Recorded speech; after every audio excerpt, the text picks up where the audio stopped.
FIFA world cup 2026 যে theme song, এটি শুধুমাত্র একটি গান নয়, এর ভেতরে লুকিয়ে আছে শক্তিশালী মেসেজ। এই ফিফা ওয়ার্ল্ড কাপ 2026-এর যে থিম সং, এটি ইংলিশ এবং স্প্যানিশ ভাষার আধিক্য রয়েছে। আজকে আমরা এই শক্তিশালী যে থিম সং, যে মেসেজটি এর মধ্যে রয়েছে, সেটির আমরা বাংলা করার চেষ্টা করব। তো চলুন আমরা শুরু করি আমাদের আজকের সেশন।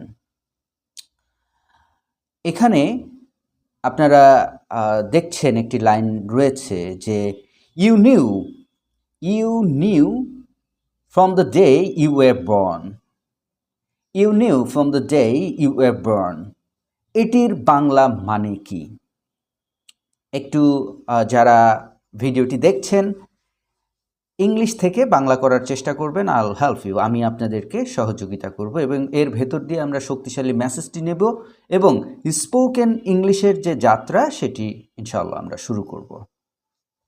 আচ্ছা, তাহলে you knew from the day you were born, এখানে আমরা কি বলতে পারি যে তুমি জন্মের দিন থেকেই জেনেছিলে। হ্যাঁ, মানে আমরা যখন জন্মগ্রহণ করি, হ্যাঁ, তখন কিন্তু আমরা একটা জানান দিই কান্নাকাটির ভেতর দিয়ে। ঠিক তেমনই সে বলতে যাচ্ছে যে তুমি জন্মের দিন থেকেই জেনেছিলে। তারপরের বাক্যটি কি? That here in this place you belong, যে এই জায়গাটি তোমার জন্যই।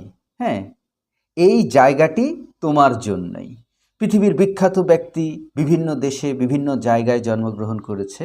তাহলে ব্যাপারটি এরকমই। তাহলে প্রথমে কি, প্রথম লাইনটাতে যে তুমি জন্মের দিন থেকেই জেনেছিলে এই জায়গাটি তোমার জন্য, এই জায়গাটি তোমার জন্য। তারপরের বাক্যটি কি আছে?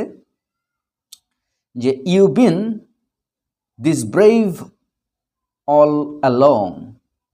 You been this brave all along, এটির বাংলা কি?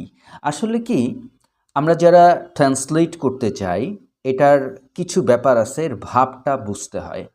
কারণ হুবহু ট্রান্সলেট হয় না এবং গানের মধ্যে অনেক ভাব রস থাকে। যেমন বাংলায় অনেক গান আছে যে খাঁচার ভেতর অচিন পাখি কেমনে আসে যায়।